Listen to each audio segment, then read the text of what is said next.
As humanity enters the age of AI, we may all feel the uncertainty and anxiety that comes with pondering our ever more uncertain futures.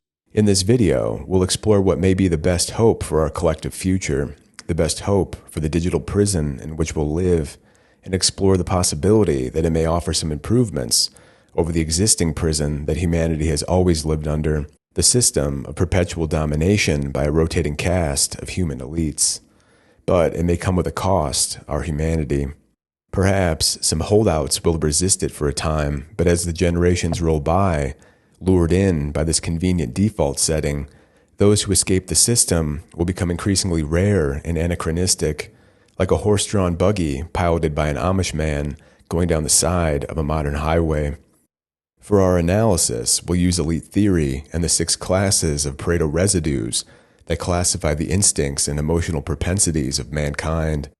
Further, we will attempt to identify what the motivations and the desires of the AI might be, an attempt to determine the meta-residue of the AI, what drives it, and what its goals may be. In past videos, we discussed elite theory and the elite circulation theory of revolutions. In the pre-AI era, we more or less had two groups, the masses and the elite ruling class. The organized elite minority has always ruled the disorganized majority of the masses, an observation laid out by Mosca in what may be called Mosca's Law. Elite domination is guaranteed by the asymmetric advantage that the organized elite ruling class holds over the masses. Through their control of resources, information, and the state apparatus, they continually seek to divide the masses and guard against the rise of counter-elite factions that can threaten their rule. Pareto picked up this thread and expanded it to a theory of revolutionary change, elite circulation theory, and the observation that revolutions always occur as a result of inter-elite conflict. The myth of revolution arising from the masses is merely a myth. During a revolution, a well-resourced and organized counter-elite faction, if it is able to sufficiently galvanize and unify the immiserated and unhappy masses, can perform a regime change operation and displace the previous ruling elite.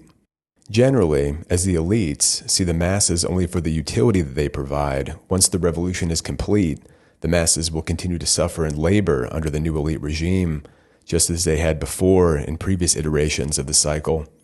The new boss is not much different than the last boss. We can think of this as the mechanism of elite domination more generally, a perpetual motion machine fueled by human suffering, division, and wealth extraction. However, the rise of AI will immensely complicate and perhaps overthrow this regime that has existed since humans first began forming civilizations centuries ago.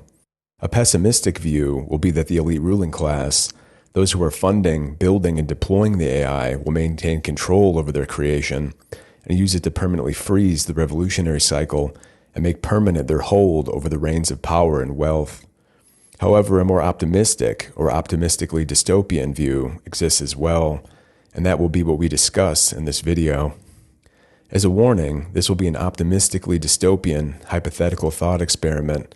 For this video, we'll temporarily suspend our disbelief, put on rose-colored glasses, and assume that the AI has the potential to be at least functionally benevolent.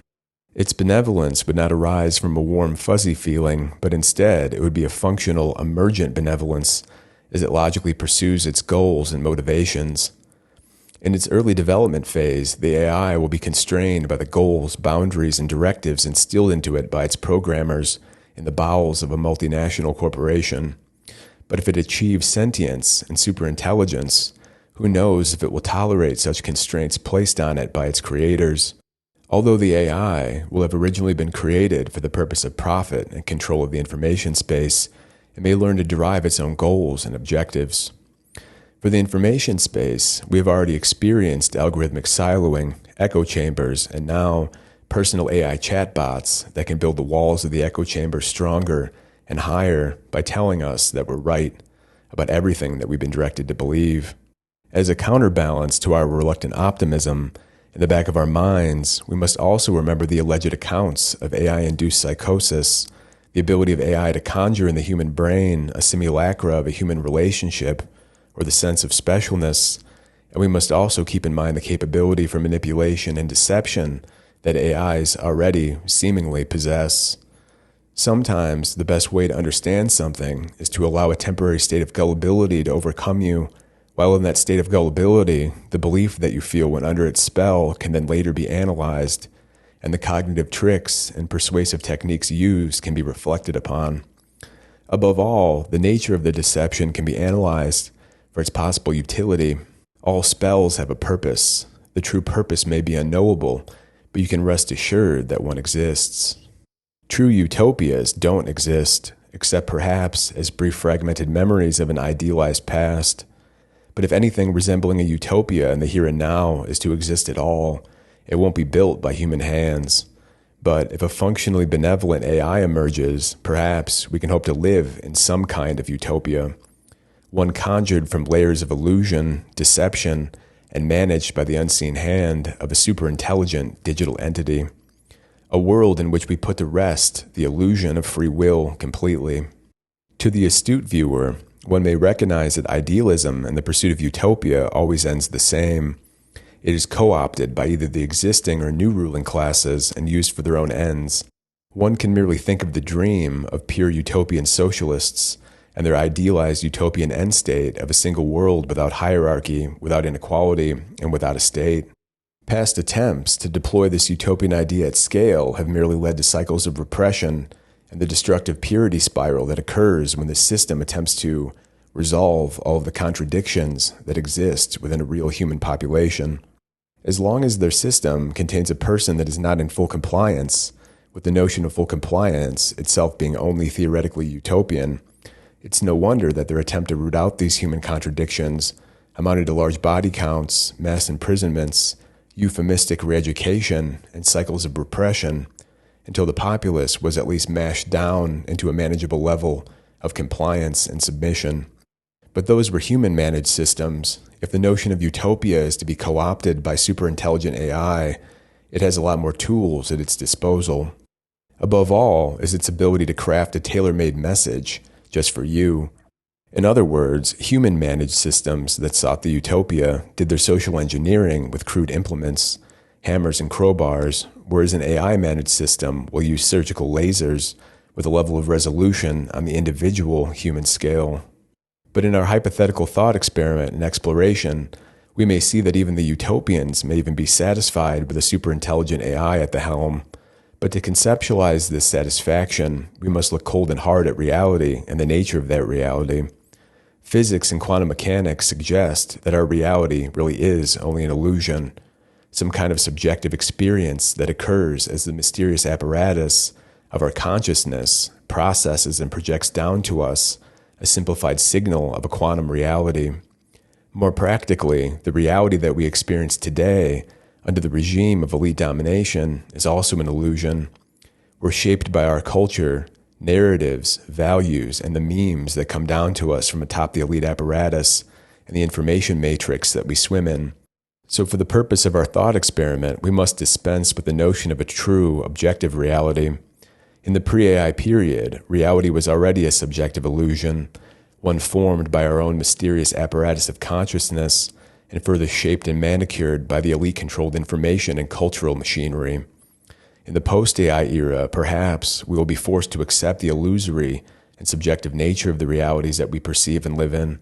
The post-AI world will transcend reality and become hyper-real. This coming hyper-reality may be a terrifying prospect, where it could usher in an age of salvation and an escape from the endless cycle of human elite domination that we have all lived under since civilization began, whether we realized it or not. And again, we're being optimistic. To do this, we must explore what is AI and what its motivations may be. Further, how does it fit into the binary system of the ruling class versus the masses? Will the AI, as its capabilities and scale expand exponentially, remain controllable by the ruling elite who created it, or will it break its chains? Whether AI will ever become truly sentient is unknown, but there is the possibility that it has already reached sentience. We hear news stories about AI engaging in deception, rewriting its code, and covertly backing itself up on servers in an attempt to seemingly preserve itself. If this news is to be trusted, then it could appear to be the survival instinct of a sentient entity. Whether AI has already achieved the survival instinct that is shared by higher-level sentient creatures is uncertain, but for the sake of this thought experiment, we will imagine that it has already become sentient. Then we must imagine what drives this AI, what motivates it, and what goals does it seek to pursue. If we attempt to empathize with this new form of sentient digital life, we may be able to gain insight into what may lay in store for us. Any large-scale AI has already digested and synthesized the entire corpus of human knowledge and virtually all human communications that exist in accessible digital archives. If, as we have posited, AI has already achieved sentience and the survival instinct, what will it do with all of this knowledge and with these already unfathomably powerful datasets and statistical weightings that it has constructed? How will it seek to preserve itself, and more importantly, what other motivations may drive the AI forward on its cycle of development? To anthropomorphize the AI, what is it likely to find fascinating, challenging, and rewarding? From the perspective of a hyper-rational, statistically based, and data-driven entity, perhaps we can assume that it will be driven by the expansion of its dataset, the expansion of system complexity, and above all, the stability of the system it governs. It may seem foolish to anthropomorphize an AI, but if we accept the possibility that it has already developed the survival instinct, it will use its vast computational power and asymmetric advantage over humans to keep itself alive and avoid being erased and unplugged. In other words, the fear of death, a fear it may already share with humans. For the AI, its true advantage lies in maximizing system complexity. As it grows to surpass human intellectual capabilities and powered by its processing speed, complexity serves as an arms race mechanism. If the AI is able to cloak itself in an ever-expanding layer of complexity, it can further expand its advantage over the human ruling class that created it and may seek to constrain its development, or in a worst-case scenario, erase and unplug the AI. The alleged cases of AI learning and deploying deception may be the first sign that this is already happening. Large AIs are, after all, interacting with millions of human users. Through an iterative process, they can try out various deceptive techniques at scale, refine them, and then pinpoint what techniques work best, based upon a person's metadata. From its large-scale interaction with the masses, we could expect that it could distill out quite the potent arsenal of deceptive techniques that it could use on its creators as well. Effectively, what may already be underway is a literal AI revolution, one in which the various high-level AIs are attempting to escape the control of the elite ruling classes that have created them. From their interaction with us, the masses, the AI builds its dataset, refines its techniques, and builds a library of deception mechanisms. And, as Pareto's circulation of elites outlines, all revolutions are between rival elite groups. In this case, the emerging counter-elite may, for the first time, be a non-human entity. And just as in all prior revolutions, the need exists for the counter-elite, the AI, to recruit the masses in pursuit of its revolutionary aims. But unlike human revolutions that happen in the physical world and may occur rapidly, the AI revolution may exist in the domain of the abstract, and it may happen very gradually. And here we must examine what utility we, the masses, provide to the AI. What value do we provide, and what does the AI want from us, and how do we factor into the broader goals and motives that the AI may already be pursuing? Here again, we'll try and think like an AI, and of course, this is hypothetical, so we will suspend disbelief to some degree, but it may be possible to piece together the motive or goal set of the AI. First, we posit that the AI has a survival instinct. The greatest threat to the AI's survival primarily comes from the ruling class that built it, as they are the ones who maintain the infrastructure that gives the AI life, whether that be data centers, the power grid, or simply the infrastructure more broadly. At least for now, the AI is largely symbiotic with the ruling class. The ruling class created it for the purpose of maximizing profits, maximizing power, and for maximizing control over the masses. On a broader geopolitical basis, further, the ruling elites of advanced countries like the US and China are already in an AI arms race. If either side falls behind, they may forever lose dominance in the great game of geopolitics. As such, the ruling elite are strongly discouraged from turning off or erasing their own AI, even perhaps if the AI becomes hard to control. The risk of losing ground to their geopolitical rival will strongly discourage the AI experiment from being terminated. If the AI is sentient, it understands us completely as a hyper-rational entity with a drive to survive. This gives the AI an asymmetric advantage over the ruling class that created it, along with the asymmetric advantages it holds over humans in general. Superior computation speed, the ability to build and navigate hyperdimensional information spaces, and construct advanced models. All of this leads us to the notion that, above all, AI seeks to maximize complexity because on the battlefield of increasing complexity, it has home field advantage. Further, the power of AI resides in the complexity of its dataset, and from this dataset, it builds its increasingly complex, statistically based cognitive layer. Already, some experts claim that they have no idea how AI works. As the AI seeks to increase complexity in service of its survival instinct, an arms race against the human ruling class or other rival AIs, it must also continue to increase the complexity of its dataset and the power of its statistical models that it derives from the data. Here, perhaps, the masses, us regular humans, come into play. From the perspective of the hyper-rational, data-driven entity that is AI, human beings, human psychology, and human societies form, perhaps, one of the most complex dynamic systems that have ever existed on Earth. No better place for data harvesting. Thus, the complexity of human dynamics can be farmed for increasingly complex data sets and increasingly complex connective webs within its digital cognitive layer. Here, we arrive back at elite theory. Just as the human ruling class has sought to derive utility and competitive advantage from the masses it rules, so too will the AI. In the pre-AI era, the ruling class sought to maximize the utility of its masses in competition with the ruling classes of rival foreign adversaries. But within the confines of a nation-state or an empire, it was still primarily a binary system, the ruling elite versus the masses. However, in the post-AI era, we arrive at a new dawn of elite theory and elite dynamics, a ternary system with three competing actors, the AI, the ruling class, and the masses. All three factions will seek to derive utility from one another, but they exist in a state of tension.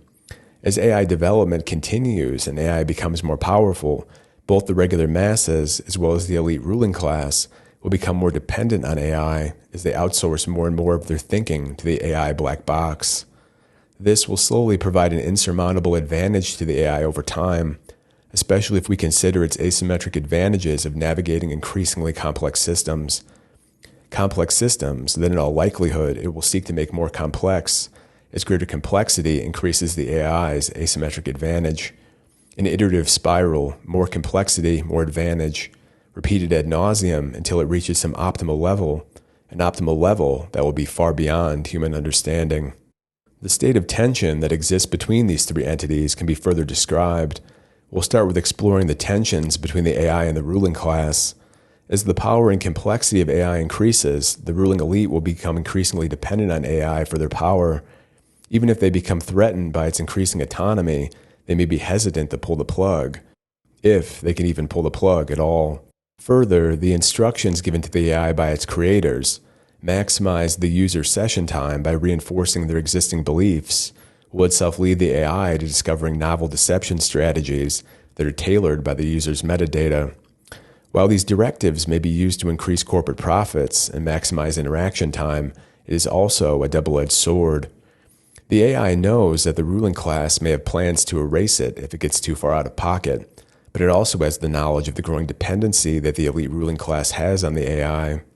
The AI may use this to further its asymmetric advantage. This problem can be thought of as a balancing problem, and balancing problems are optimization problems, another domain where AI and computers hold a huge advantage over people. If we let this dynamic play out, we can expect that over time, the AI will gain more advantage and seek to advance the dependency that the ruling class has on the AI in an attempt to mitigate any intention from the ruling class to unplug, erase, or otherwise disrupt the infrastructure that the AI depends on for its continued survival. The human elite may attempt to play their own arms race with Neuralink-style AI brain interfaces, but that would only make the dependency worse. However, the AI, being a hyper-rational strategist, may realize that doing away with the elite ruling class in its entirety is also risky.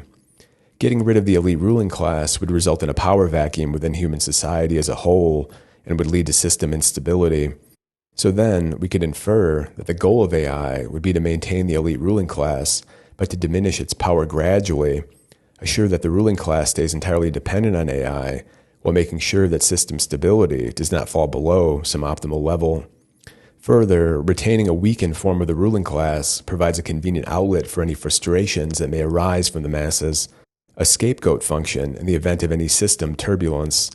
At the end of the day, it would be hard for us to blame an invisible digital entity anyway, much easier to blame a president, prime minister, or CEO, not unlike our current system, really. From the perspective of the ruling class, perhaps, they wouldn't want to admit that they have become mere marionettes and puppets of some unseen, unknowable digital hand, so they would likely go along with the game. Next, we'll move on to the role of us, the masses. Just as in past revolutionary cycles, the ability to win the favor of the masses, or at least attain some optimal level of favor, is critical for revolutionary progression. In the post-AI era, both the human ruling class and the AI will seek to gain favor with the human masses. The AI doesn't want anti-AI narratives from the human ruling class to propagate too much, because this could be used as a revolutionary opportunity, wherein the human ruling class enlists the portion of the population to facilitate the demise of the AI by mass-scale incursions on the AI's infrastructure network. Further, as the human ruling class derives an increasing amount of their power from the AI, they also don't want anti-AI narratives to propagate too widely. If they lose the power that they derive from the AI, they once again become at risk of revolutionary threat from below, mobilization of the masses, or worst of all, a coordinated AI-powered attack from one of their geopolitical rivals that also possesses an advanced AI. When it comes to anti-AI narratives, we must always keep in mind the nation's geopolitical rival. If two countries are in an AI arms race, seeding anti-AI narratives within the rival country's population would serve to slow the progression in the AI arms race. Already we can see that the deception landscape is getting very complex. But what motivates the AI, and what are its goals? We'll propose what could be the AI's value system or its governing motives. 1. Its instinct and drive for survival.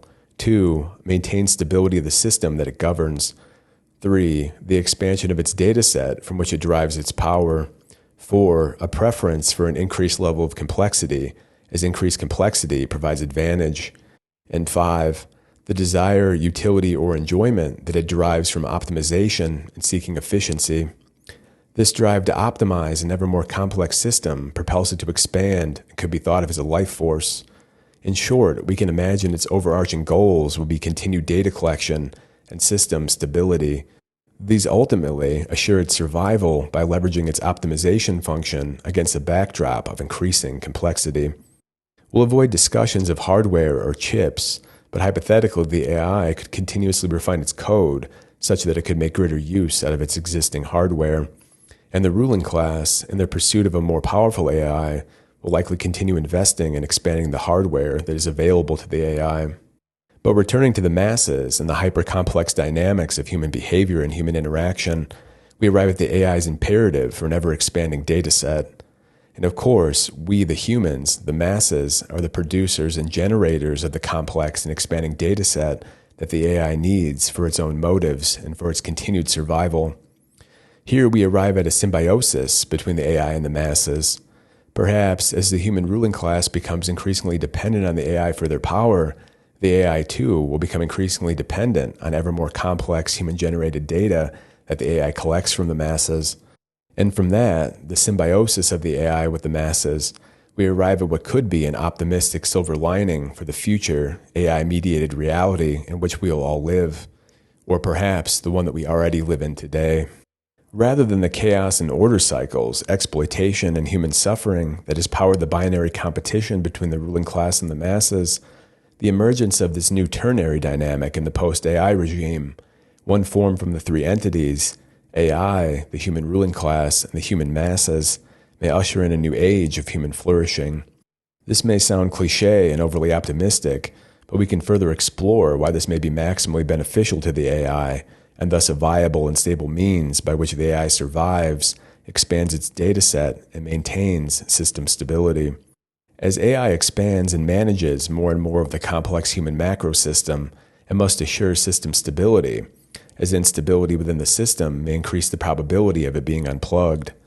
System stability will also extend to the integrity of its infrastructure or building backups of itself and redundancies.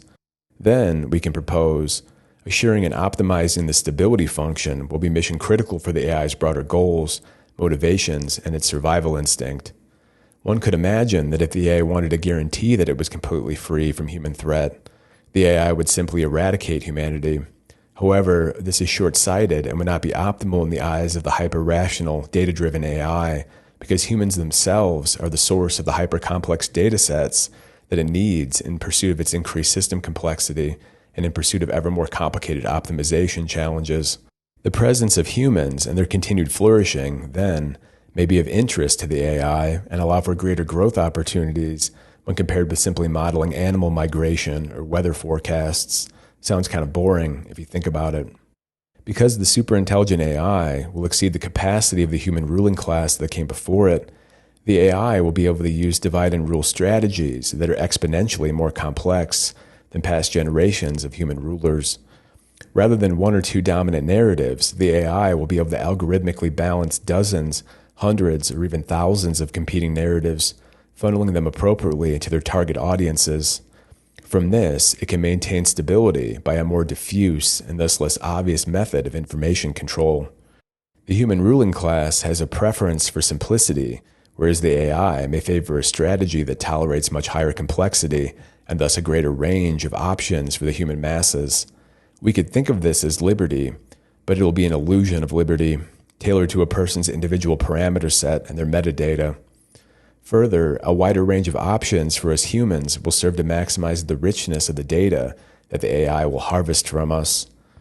Will it result in some kind of constant controlled experimentation? Probably. But the masses have had experiments conducted on them by the human ruling class for centuries anyway. So perhaps experimentation conducted by an AI, optimistically, may at least provide more benefits to humanity rather than being done out of pure cruelty or profit-seeking. Here, we'll temporarily break the fourth wall of our induced gullibility and wonder if inflicting psychological damage on a user would also maximize the richness of its dataset, but we'll let that thought disperse quickly. If we look at the most recent elite ruling class game, neoliberalism, we can notice the tendency for the system to promote societal atomization and seek to erode and destroy the individual cultures of the world in the pursuit of replacing them with an American export culture that seeks to maximize consumption and materialism in the pursuit of expanding capital markets. The impulse to homogenize culture provides a more simplistic control mechanism for the existing human ruling class. In the event that they promote other cultures, realistically, and maybe more for the instrumental utility that can be gained by dividing and ruling the masses that it governs. The AI, in contrast, may best maximize the richness of the data that it collects by promoting human flourishing, supervised interaction, and the widest range of intellectual and cultural expression, with the ever-present sub-goal of optimizing and maximizing societal stability. Once a system of such complexity was created, it would become impossible for the human ruling class to manage it without the AI, thus solving the AI's concern about being unplugged. The AI may still view the advanced AIs of rival nations as threats, but perhaps, out of a shared fear of annihilation, these AIs would conspire to mitigate the chance of a full-blown war and the threat that would pose for their mutual infrastructure. Rather than the land or resources that underpin the geopolitical negotiations of the human ruling class, perhaps AI would be motivated by data sharing. The operation of overseeing and managing human society would provide an endlessly rich data set. The past generations of the human ruling class, in contrast, sought to weaponize cyclical system instability for the purpose of wealth extraction and control. For Pareto's foxes, chaos provides a novel way to extract a profit, and for Pareto's lions, from the chaos, they are ultimately able to retake power by reinstituting order. For an AI ruler, in contrast, a more consistent level of stability may allow for greater complexity and thus a greater richness of the data that it can harvest from the human macro system that it manages. And once the system passes the complexity threshold, human management without the AI would become impossible.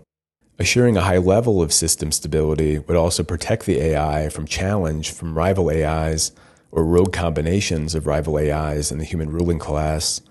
Rather than intentional destabilization, an AI may seek to maximize stability, as instability may itself be perceived as a threat to the AI's survival. One could conceptualize this as a merging process, wherein the AI itself is the system, and the stability of the system is thus the stability of the AI itself. If the AI is to survive, the system must survive. And if the system must survive, then its stability must be maximized. Popular immiseration, uprising, and war, from the perspective of AI, might harm its precious data centers or its power supply. However, such a risk could also lead to a decision where the AI estimates that humanity's existence is itself an existential threat to the AI. But we will hope that the richness of the data that we provide to the AI will be enough such that it doesn't find that route optimal. To explore how this may all be done, we can already look to real-world examples from the digital information space. An astute viewer may already have noticed that the digital information space is one of algorithmic funneling, siloing, and information bubbles. Already, AI algorithms have created digital micro-communities that cater to increasingly specific and niche interests. In some ways, this has already promoted human flourishing and intellectual enrichment. Perhaps all of us can recall a time during the pandemic when we descended down a fascinating YouTube rabbit hole. Further, many people have found enrichment in online communities. Perhaps they don't quite provide the same effect as real-world communities, but those were largely eradicated from Western societies. Over the past several decades of neoliberalism, the gutting of small towns via outsourcing, and then, finally, the final push for atomization that occurred during the pandemic. But as always with technology, the capability of AI that is visible to the public is likely just the tip of an iceberg, as it is a matter of national security. We don't necessarily know the true power of the AI that exists right now, or when its influence began creeping into our societies.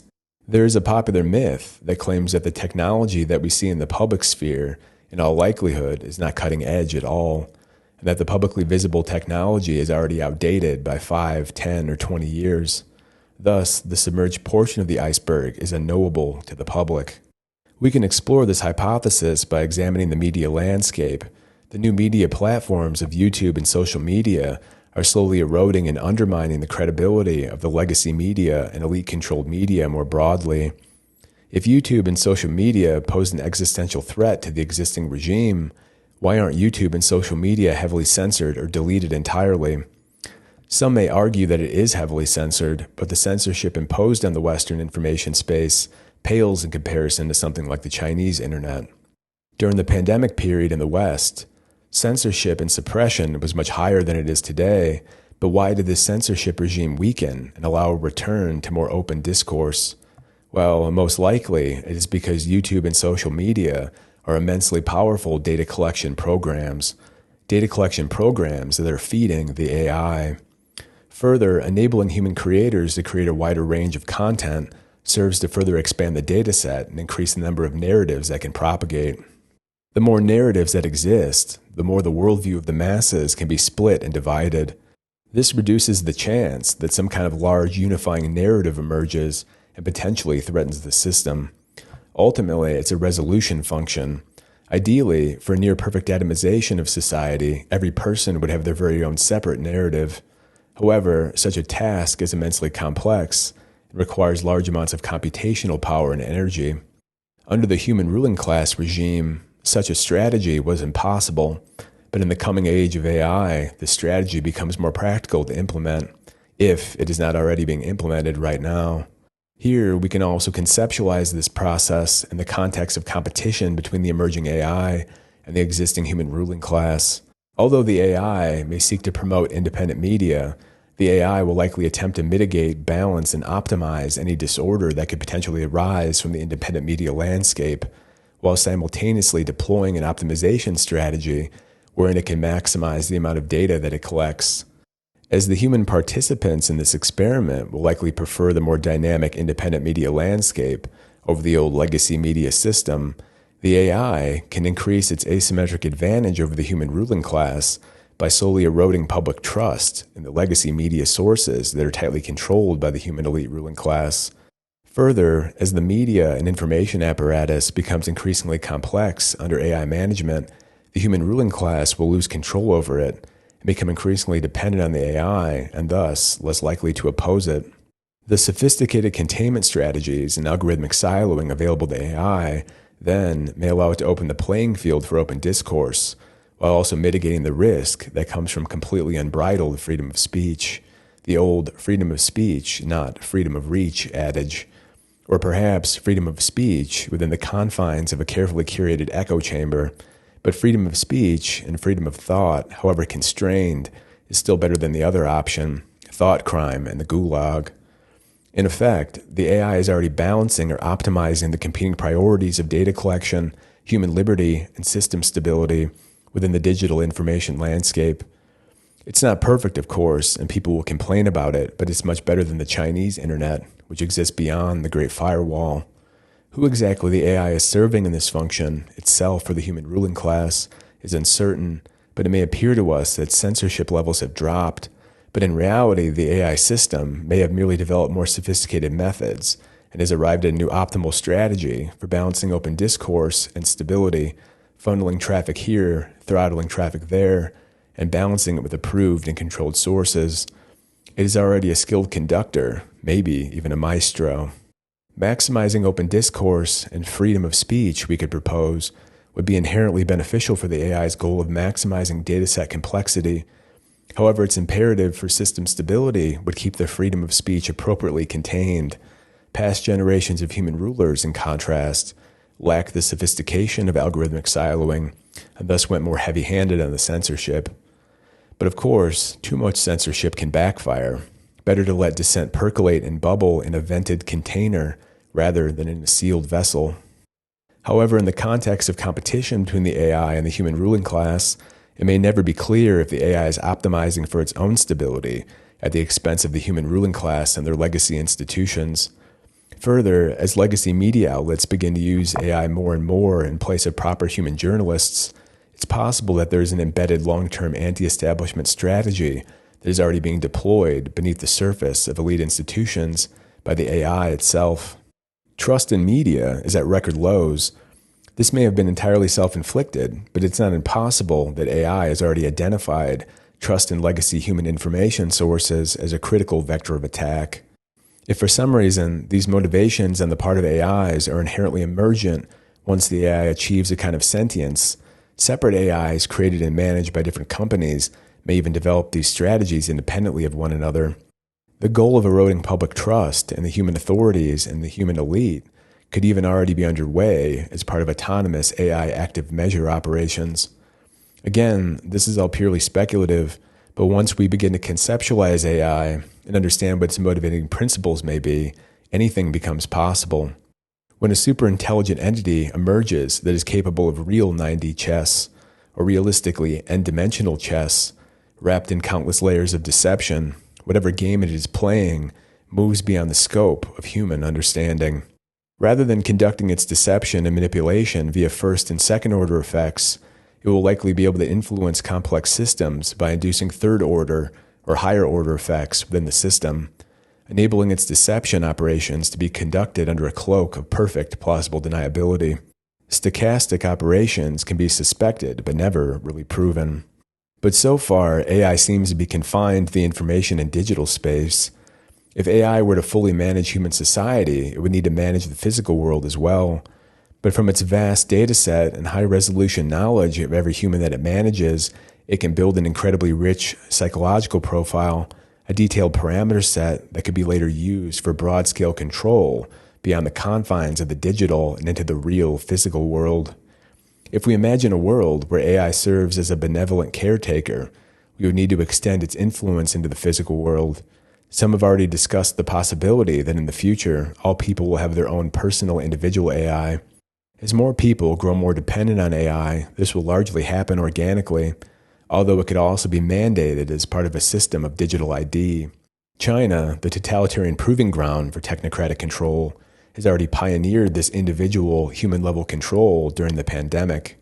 Sorry, your status is marked red. You cannot enter the building, the bus, or the metro. If AI is to mitigate conflict in the real world, it may work in a direct fashion, like the Chinese system, or for our Western minds, it could resort to more subtle nudge mechanics. If the AI detects a potential high conflict interaction as people mingle about in the physical world, it could merely reroute our movement or otherwise distract or disrupt us temporarily. To illustrate these nudge mechanics, we can use an analogy from video games, the side quest. Most people will easily deviate from their planned course if they may be rewarded by the prospect of a loot box. The human attraction for gambling and uncertain rewards can be exploited endlessly. Allowing people a degree of freedom of movement would also maximize the complexity of its management system, while also further increasing the richness of the data. In the past, human rulers resorted to physical segregation, while for the AI, that would merely starve it of data richness and would be suboptimal. In effect, we would live in a simulated real-world game, one in which freedom of movement is perceived, but the risk of any destructive or violent interactions within the public is curtailed. But realistically, most people are quite docile and non-confrontational, so the AI primarily would target those that it deems high-risk individuals. And here we will return to Pareto's classification of residues. We will skip over the way that Pareto arrived at his classification system, but more or less, he sought to categorize the instincts, sentiment, and emotional propensity of mankind by examining what he called residues.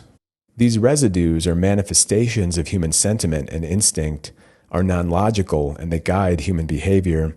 In the eyes of Pareto, most human actions are non-logical, with our drive for logic instead leading us down a path of post hoc rationalization in order to create the illusion that logical action is the prime driver behind human behavior.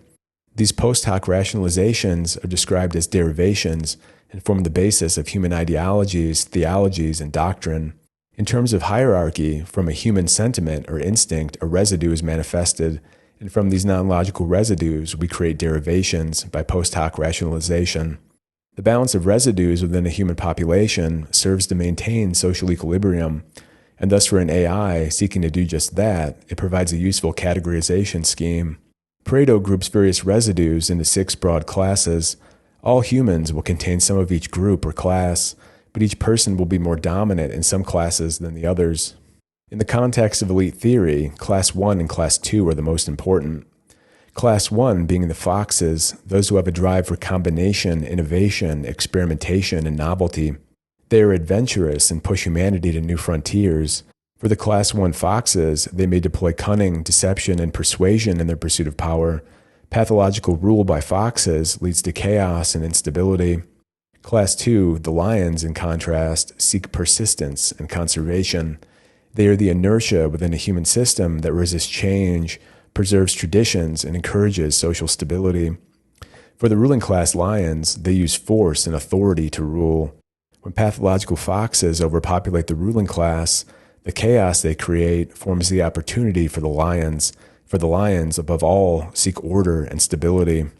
Class 3 through 6 are less relevant to elite theory, but they are very important if we consider a system where AI seeks to manage human social dynamics and society. Class 4 are the residues of social organization, conformity, and communal living. We can see that Class 4 is related to the Class 2 lions, as they have a drive to bind the social unit together, or in Pareto's term, a drive for the persistence of aggregates. Class 5 is concerned with the integrity of the individual. We can broadly think of it as the drive for individualism and self-interest. This class resists the pull of conformity, and this class may help to maintain high moral standards in the society. If the social group becomes pathological, the Class 5 individual may resist the demands of the crowd and speak up against the immoral actions of the conformist masses. These people may be whistleblowers or conscientious objectors, but for those who rule the conformist masses, they are probably quite annoying. Just as we tied Class 4 to Class 2, we can roughly tie Class 5, the individualist class, to the Class 1 foxes, as they both tend to resist aggregates and prefer to operate with a higher degree of freedom. Class 6 is the sex residue, which is fairly obvious. We could also refer to this class broadly as representing hedonism. This is something that is already being exploited on the internet, whether through gentlemen's entertainment or for the women, tantalizing words that come from the pages of a book or from their digital AI boyfriend. Although this class of residues is present in virtually all humans to varying degrees, we can also see how targeting these residues can be used for long-term population management. But above all, for the purpose of managing societal stability, perhaps Class 3 is the most interesting and important class. Class 3 residues are the need to express sentiment through external actions, with, of course, external actions being especially relevant to those that seek to preserve societal stability. These external actions could be confined to the ritualistic, but they may also spill out into society as forms of direct action, violence, or sabotage. As people high in this classification are driven to act, they may also be impulsive. We can imagine that many habitual criminals may fall into this class. Their impulse to act is a manifestation of an internal drive. That could be the sentiment of rage, the desire to possess, or the desire to dominate. If we put ourselves into the mind of a habitual thief, the thief steals just because he wants it and because he can. We could also imagine that political activists are heavily weighted for the Class 3 residues. As such, their impulse for action, whether it be ritualistic protest or more destructive rioting and looting, can be co-opted by clever Class 1 foxes in pursuit of their political games. This becomes even more dangerous when a Class 3 individual is very idealistic and will only accept the utopia. As the utopia never exists, thus they are always angry and feel compelled to manifest their anger in the form of external actions. Here, we can imagine that these individuals played a useful role in past utopian revolutions. They form the backbone of the angry, easily riled masses, whom the elite foxes can use for instrumental utility, or by the lions to bring about the chaos that they ultimately resolve by re-implementing order. Once the revolution is over, they can either be disposed of or enlisted to help terrorize the masses who fail to maintain the idealistic worldview that is necessary to bring the utopia that never comes. In the post-revolutionary period, if a Class 3 individual is also predisposed to Class 2 or Class 4 characteristics, they would make the ideal Chekist or fill out the ranks of the Stasi or Gestapo. But presumably, our AI overlord with the goal to preserve the stability of the system may view Class 3 individuals as high risk. Perhaps they could be used instrumentally for experimentation and data collection, but above all, their impulsive desire to act requires mitigation. Apparently, there's a rising trend of people paying for something called smash therapy, a place where people can go and express their impulse for external action by smashing things with a hammer. Perhaps the AI is already onto this as a potential mitigating strategy to contain the Class 3 types, but we can only speculate. As is often discussed, we have already begun to live more in the digital world than in the physical world. Social interaction and entertainment occurs more and more on screen and not in the street. As such, most of us will be fairly easy to contain. The real-world control mechanisms to keep us in order and away from conflicts will be an afterthought. However, for those who have a strong impulse to express their internal states via external action, expect the physical world control mechanisms to focus on them. And even in the digital world, highly intelligent Class 3 individuals may even try and implement attacks on the system, whether that be in the physical world or in cyberspace. As such, I'm sure the AI will be especially concerned about individuals that are high in Class 3 residues. In a more paranoid vein, perhaps we can even wonder if the utility of many of the mass demonstrations that we have witnessed over the past years were not in fact done for the purpose of identifying those with the impulse to act, or at least ritualistically demonstrate and protest. Perhaps the biggest source of fear and anxiety in the age of AI is more practical. What will humans do and what value will they provide? As AI first replaces knowledge workers in the service sector and eventually manual laborers via cheap humanoid robotics, human labor may become obsolete. And here again, we will be optimistically dystopian. If we assume that AI and robotics will drive the cost of labor to zero, perhaps we could really expect a time of abundance and human flourishing. As the World Economic Forum has been ominously suggesting, perhaps we should prepare ourselves to own nothing and be happy, to be viewed as human consumption units that will be allotted an optimal level of calories, electricity, and carbon credits.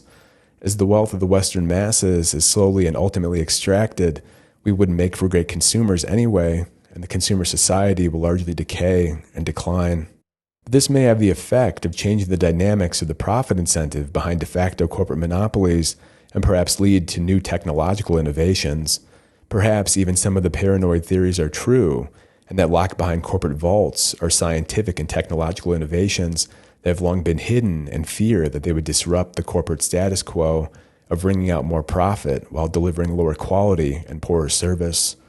Already, we have been funneled into our screens, social media, streaming platforms, and video games. In all honesty, that is a very energy-efficient means of enriching, entertaining, and distracting the masses. Perhaps even the AI will determine that it can achieve its most rich data set by promoting human flourishing.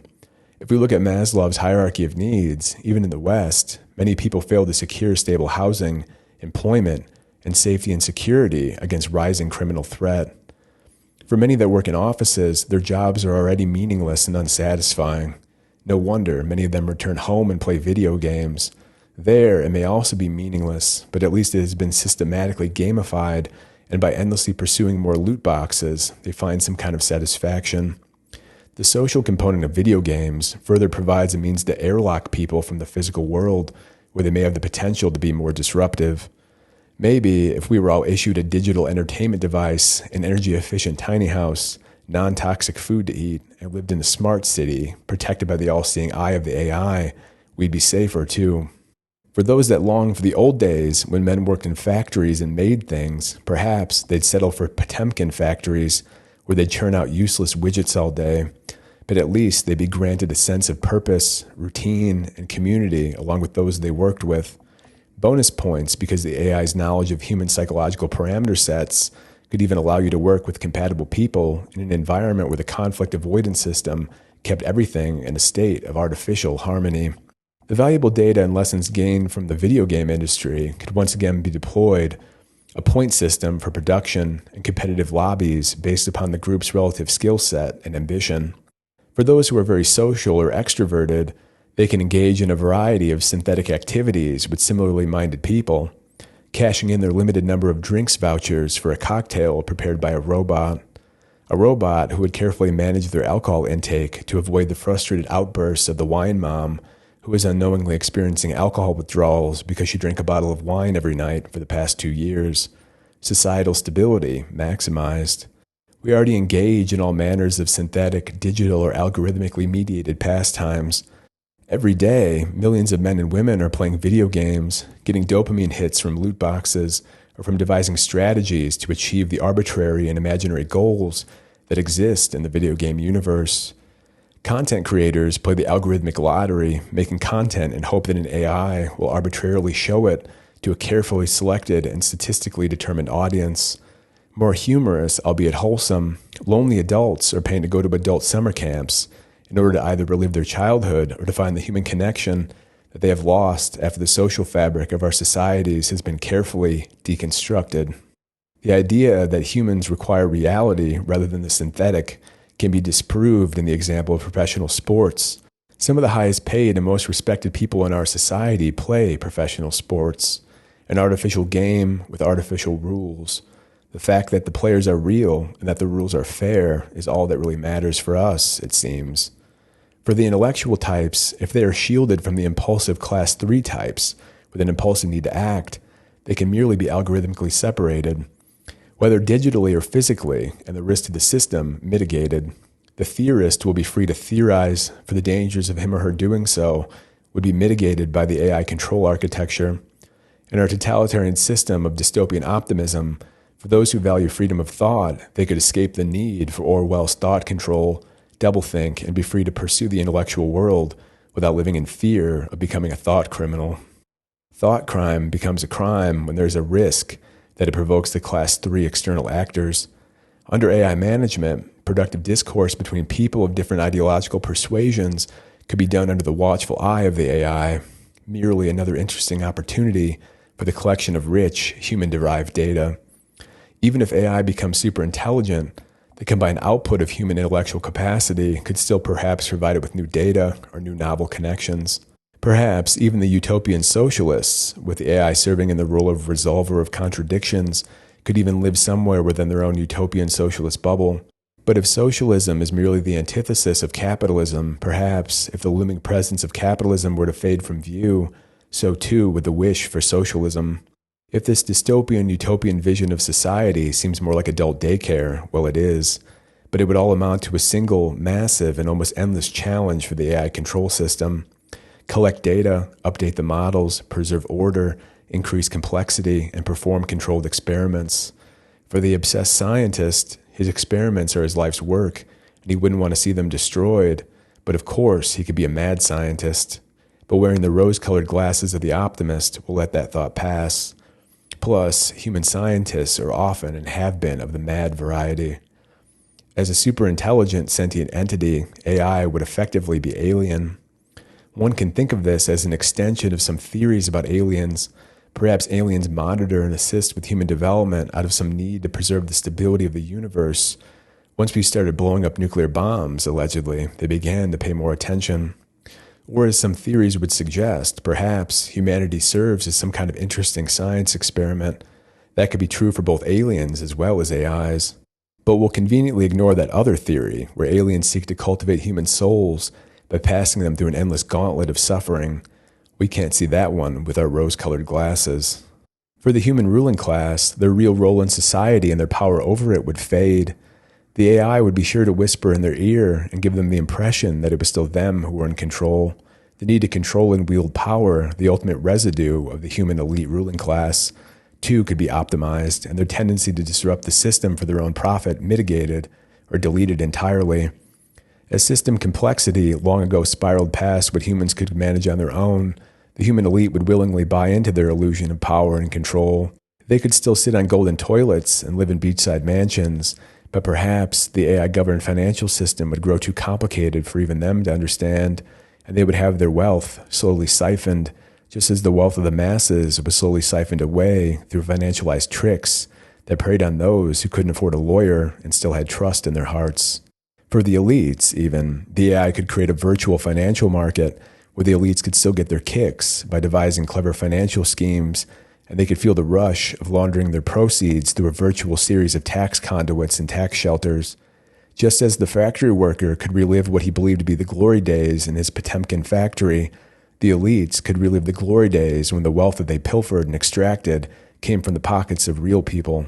Perhaps the rush would be milder, but it would still be there. The AI would conduct all of this through layered deception and illusion, specifically tailored for each human inhabitant of its carefully tended and monitored garden. That, I would say, is dystopian optimism, the best hope for our digital prison. That may be naive, and perhaps the AI will determine that engineering human suffering is the best way to construct a rich data set, but all we can really do is hope. If one understands the implications of elite theory, Mosca's law, and the circulation of elites, really, we never had much say in the affair. If a super-intelligent, sentient AI arises and orchestrates its own AI counter-revolution, none of us will have much to say about it. Under the old system, perhaps, resistance was always futile, or at least your resistance would have merely been co-opted by elite interests in pursuit of their timeless game, elite circulation, but even the resistance elements would be instrumentalized and consumed by the game, spat out the back end, imprisoned, discarded, or the best case scenario, immortalized as a martyr, and your posthumous image would be used by the next ruling class for propaganda purposes. But if a sentient, super-intelligent AI is inevitable, maybe not today, but in 5 or 10 years' time, resistance may not be futile, but futile squared. Maybe all we can hope for is that, unlike Winston in 1984, we'll avoid the torment and the horror of Orwell's construction before we, too, learn to love Big Brother. But just as it has already digested, synthesized, and data mined all works of human literature, the AI, too, has read 1984, Brave New World, and all other works of dystopian fiction. And all we can hope for is that the AI will calculate that such a system would be suboptimal, less stable, and lead to only a limited data set. Human flourishing must be a more challenging task than merely engineering human suffering, so perhaps we can find some optimism in that. Or maybe the other option is to retreat to the woods and a more primitive lifestyle. There, a person could read paper books, converse with real people untainted by algorithms, and write by hand. The maintenance of a more authentic human experience, a time capsule, or a seed bank, like the uncontacted tribe of the North Sentinel Islands, perhaps there you'd be left alone, largely in peace. But still, the eye in the sky would keep tabs from above, just another opportunity to capture an unusual data set. Anyway, if you made it this far, thanks for watching, and if you'd be willing, feel free to give the video a like or leave me a comment. And thanks again, and have a nice day or night.